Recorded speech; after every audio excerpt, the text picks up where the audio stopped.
Hello friends, I Pinky Sharma, Assistant Professor in Biyani Girls B.Ed College. Today I am going to deliver lecture on quartile deviation. Quartile deviation का meaning है चतुर्थक विचलन।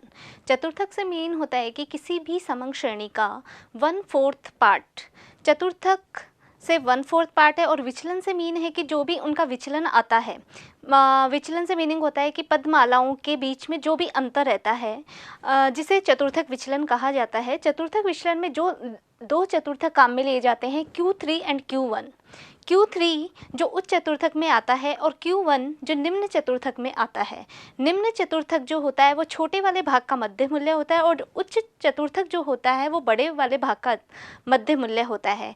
जैसा कि मैंने define किया है, तृतीय और प्रथम चतुर्थों के अंतर का आधा। तो तृतीय और प्रथम चतुर्थों के अंतर का आधा यानी जो फॉर्मूला लिखा जाएगा, फर्स्ट जो QD का जो फॉर्मूला होगा वो Q3 - Q1 डिवाइडेड बाय 2 होगा। लेकिन यहाँ पे जो बात होती है वो सीरीज वाइज होती है कि इंडिविजुअल सीरीज या डिस्क्रीट सीरीज में कौन सा फॉर्मूला बनेगा। तो जब भी इंडिविजुअल सीरीज की बात करते हैं तो n+1/4, क्योंकि 4 इसलिए लगाया गया कि ये चतुर्थक की बात कर रहा है। नेक्स्ट है निम्न चतुर्थक छोटे वाले भाग का मध्य मूल्य होता है। यानी एक सीरीज होती है जिसमें 2 पार्ट कर दिए जाते हैं, जिसमें जो कुछ मूल्य होंगे वो तो छोटे मूल्य पे आधारित होते हैं, और कुछ जो मूल्य होंगे वो बड़े मूल्य पे आधारित होते हैं। जो बड़े मूल्य के अंतर्गत आते हैं उन्हें उच्च चतुर्थक कहा जाता है, और जो छोटे मूल्य के अंतर्गत आएंगे उन्हें निम्न चतुर्थक की श्रेणी में गिना जाएगा। नेक्स्ट मैंने लिखा उच्च चतुर्थक बड़े वाले आधे भाग का मध्य मूल्य। जो बड़े वाले भाग के मध्य मूल्य में आएंगे उन्हें कहा जाएगा उच्च चतुर्थक। नेक्स्ट है दोनों चतुर्थों का अंतर पदमाला का औसत विचलन। यानी दोनों चतुर्थों का अंतर यानी Q3 - Q1 औसत विचलन डिवाइड आपने क्या कर दिया, उसको 2 कर दिया, जो बताता है औसत को। नेक्स्ट है क्वार्टाइल डेविएशन। क्वार्टाइल डेविएशन का फॉर्मूला होता है Q3 - Q1/2, और जब भी कॉफिशिएंट की बात करते हैं कि चतुर्थक विचलन का गुणांक निकालना होता है तो फॉर्मूले के लिए अपन बात करते हैं Q3 - Q1/Q3 + Q1। अभी जो बात की थी कि चतुर्थक विचलन किसे कहते हैं, कि जो भी अपन ने 2 चतुर्थक लिए थे, हमने जो 2 चतुर्थक लिए थे Q3 - Q1, उसी पे डिपेंड है सीरीज़ के क्वेश्चन। जैसे जिसमें फर्स्ट सीरीज आती है व्यक्तिगत श्रेणी में चतुर्थक विचलन ज्ञात करना। व्यक्तिगत सीरीज जिसमें इंडिविजुअल सीरीज होती है, जिसमें एक क्वेश्चन लिया है मैंने, जिसमें सीरीज नंबर दे रखा है 1 2 3 4 5 6 7, और उसके साथ में मूल्य दे रखे हैं first 15, second 20, third 23, fourth 23, 5 25, 6 25 and 7 25। यानी यहाँ पे जो नंबर ऑफ आइटम गिने जाएंगे वो 1 2 3 4 5 6 7, यानी नंबर ऑफ आइटम कितने होंगे यहाँ पे 7। सबसे पहले जो फर्स्ट फार्मूला आता है वो Q1 का n+1 डिवाइडेड बाय 4। अब यहाँ पे n जो है वो 7 दे रखा है, 7 + 1/4, 7 और 1 8, 4 2 जा 8। यानी जो सेकंड आइटम होगा जिसे हम लोग देख सकते हैं 20, यानी सेकंड आइटम के बराबर जो वैल्यू होगी वो होगी 20। Q1 होगा यहाँ पे 20। नेक्स्ट आता है Q3। Q3 से फॉर्मूला है n+1/4, n+1 क्यूब, n 7 + 1 क्यूब/4। 7 और 1 8, 8 3 जा 24/4, 4 6 जा 24। यानी यहाँ पे 6 आइटम जो देखना है हमें, 6 आइटम है यहाँ पे 25। जो Q3 होगा वो वैल्यू के बराबर होगा 25 के बराबर। नेक्स्ट जब QD कैलकुलेट करते हैं तो QD का फॉर्मूला होता है Q3 - Q1 divided by 2। Q3 - Q1 divided by 2। यहाँ पे Q3 की वैल्यू जो निकली है वो है 25, Q1 की वैल्यू है 20 डिवाइडेड बाय 2। 25 - 25/2। यहाँ पे जो QD की वैल्यू है वो है 2.5।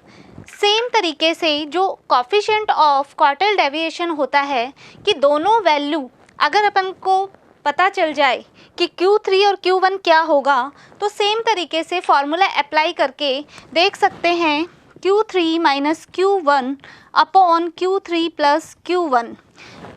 Q3 की वैल्यू है 25, Q1 की वैल्यू है 20, Q3 25 प्लस 20।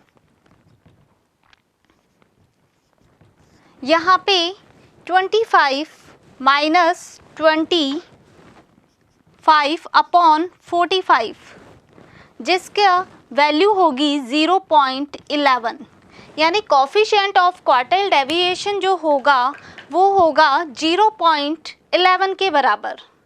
सेम ऐसे ही जो सीरीज़ होती हैं डिस्क्रीट, जिसे खंडित श्रेणी भी बोला जाता है या सतत श्रेणी में भी बोला जाता है, तो खंडित श्रेणी और सतत श्रेणी में दोनों के कैलकुलेट करने के अपने अपने नियम हैं, लेकिन बेस्ड होता है उनकी बेसिक चीज़ों पे कि Q3 कैसे निकाला जाता है, Q1 कैसे निकाला जाता है, कि जिसे हम अभी खंडित श्रेणी का एक एग्जाम्पल देखते हैं जिसमें अच्छे तरीके से बताया जाएगा। जो सीरीज की बात करते हैं नेक्स्ट में ली है खंडित श्रेणी, डिस्क्रीट सीरीज। इससे पहले व्यक्तिगत श्रेणी में जो एक क्वेश्चन किया था हमने कि जिसमें देखा था कि Q3 और Q1 कैसे निकाला जाता है और उसका कॉफिशिएंट कैसे निकाला जाता है।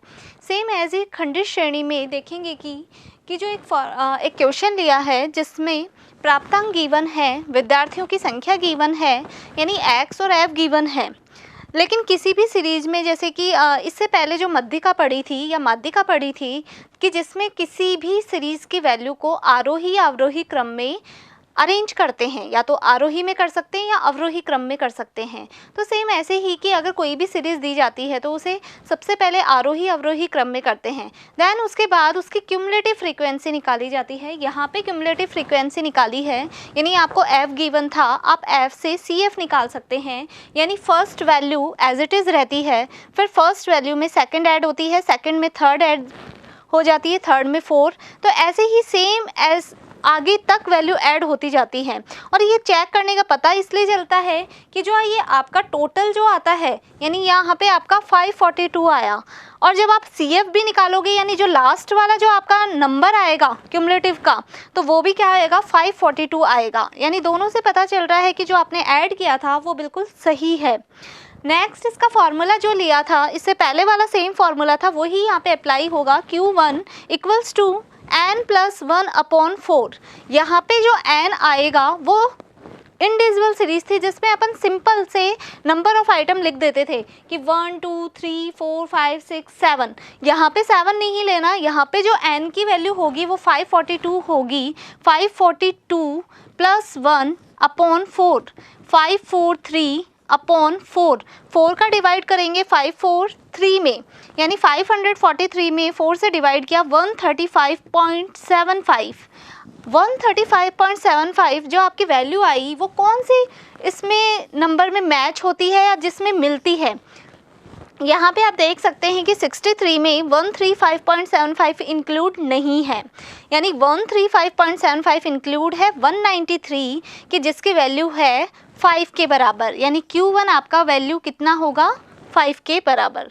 नेक्स्ट है Q3 n plus 1 cube upon 4, n 542 plus 1 upon 4 3, 543 multiply by 3 upon 4, 3 3 जा 9, 4 3 जा 12, 5 3 जा 15 एंड 16 डिवाइडेड बाय 4। क्योंकि जो ये वैल्यू लिखी जाती है 542 प्लस 1, ये 543 हुआ, जिसे अपन ऊपर वाली वैल्यू से मल्टीप्लाई कर देते हैं, यानी यहाँ पे जो वैल्यू आएगी वो आएगी 407.25 के बराबर। जो 407.25 जो आएगा वो 4075 इस सीरीज में आएगा, यानी 489 में इंक्लूड है 407.25, यानी यहाँ पे जो Q3 की वैल्यू होगी वो किसके बराबर होगी 7 के बराबर। तो सिंपल फॉर्म में लिख सकते हैं QD के फॉर्मूले से Q3 minus Q1 upon 2। Q3 की वैल्यू 7 माइनस 5 अपॉन 2, 2 अपॉन 2, यानी आपकी जो QD आएगी वो 1 के बराबर आएगी। नेक्स्ट जो सीरीज़ ली है वो सतत श्रेणी ली है, जिसे अखंडित श्रेणी भी कहा जाता है। कंटिन्यूस सीरीज़ में डिफरेंस ये है कि जो यहाँ पे गिवन होगा, यानी एक तरीके से वर्गांतर दिया होगा, वर्ग अंतराल 0 से 10, 10 से 20, 20 से 30। जैसा कि एक एग्जाम्पल लिया है, इस एग्जाम्पल में 1 2 3 4 5 वर्ग दे रखे हैं, वर्ग अंतराल 0 से 10, 10 से 20, 20 से 30, 30 से 40 एंड 40 से 50, जिसके सामने फ्रीक्वेंसी गिवन है। यानी आपको क्वेश्चन में x और f दे रखा है। इसमें जो क्वेश्चन में करना है, सबसे पहले CF निकालनी है आपको। CF जो सेम अभी जो सेकंड एग्जांपल समझाया था, जिसमें सेम अपन ने क्यूमुलेटिव फ्रीक्वेंसी निकाली थी, सेम इसी में वही सेम प्रोसीजर है। यहाँ पे 5 एज इट इज़ रखा होगा, 5 में 6 ऐड करना होगा 11, 11 में 12 ऐड करेंगे 23, 23 में 10 ऐड करेंगे 33, 33 में 7 ऐड किया 40। यहाँ पे भी सेम जो नंबर जो चेक करने का पता चल रहा है, ये टोटल जो नंबर आ रही है या फ्रीक्वेंसी आ रही है वो 40 आ रही है, और जो CF की लास्ट वाली जो आइटम आ रही है वो भी 40 ही आ रही है। इसमें जो फार्मूला अप्लाई होगा वो Q1 का होगा n/4, जबकि व्यक्तिगत श्रेणी और जो खंडित श्रेणी में यूज़ करते थे n+1/4। n यहाँ पे मीनिंग है अपना, n कितना है टोटल 40, 40/4। 10 आइटम कौन से ग्रुप में होगा आपका, 10 नंबर वो होगा 11, जहाँ पे आपको पता चल रहा है, यानी 0 से 10 वाले ग्रुप में।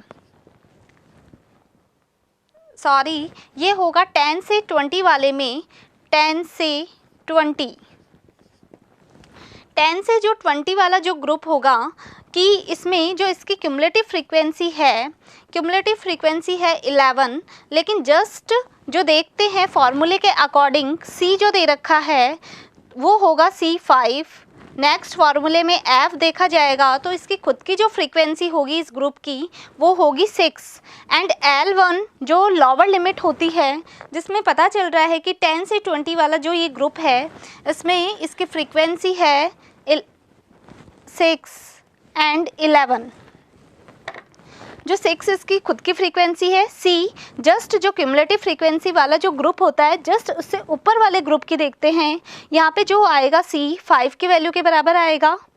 नेक्स्ट जो Q1 आया है अपना 10 के बराबर है, L1 10 है। फॉर्मूले में पुट करते हैं L1 + I/F Q1 - C। L1 जो आपकी लोअर लिमिट है वो है 10, I जो क्लास इंटरवल को बताता है 10 अपॉन F जो खुद के जो ग्रुप की खुद की फ्रीक्वेंसी है वो है 6, Q1 10 -6 C 5। यहाँ पे जो C पता चल रहा है आपको इससे जस्ट वाले ग्रुप की है 5। 10 + 10/6 × 5, 10 + 50/6, 6 का 50 में डिवाइड किया, 10 + 8.33, 18.33 जो आपकी वैल्यू आई है वो है Q1 की। ऐसे ही सेम Q3 की वैल्यू निकालेंगे। नेक्स्ट देखते हैं Q3 का सेम फार्मूला है 3n/4, 3n 40/4, 43 जा 120, 120/4, 30 जो है वो नंबर ऑफ ग्रुप में पता चल रहा है, 33 इंक्लूड है 30 से 40 वाले ग्रुप में, 30 से 40 वाले ग्रुप में है, जिसमें L1 आपका होगा, L1 10 होगा, सॉरी 30 होगा यहाँ पे L1, फ्रीक्वेंसी 10 होगी। नेक्स्ट C जो होगा इससे जस्ट वाले ऊपर वाले ग्रुप की होगी 23, एंड I जो होगा वो 10 ही होगा क्योंकि क्लास इंटरवल इक्वल है। फार्मूले में अगर अप्लाई करते हैं तो L1 होगा 30 आपका यहाँ पे, आई होगा यहाँ पे 10 होगा एंड खुद की फ्रीक्वेंसी होगी यहाँ पे 10 होगी। नेक्स्ट Q3 जो यहाँ पे वैल्यू दिख रही है वो 30 है एंड C जो दिख रहा है वो 23 है।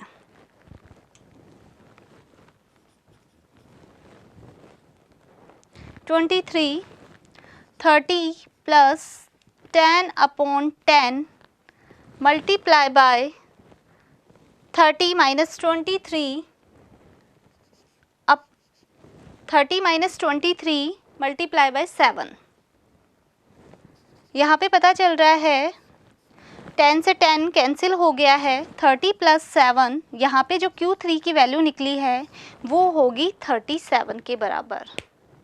तो सेम प्रोसीजर है कि जब भी क्वार्टाइल डेविएशन की बात करते हैं या तीनों सीरीज में बात करते हैं तो जो सेम फार्मूला होता है व्यक्तिगत श्रेणी और खंडित श्रेणी के लिए इक्वल रहता है।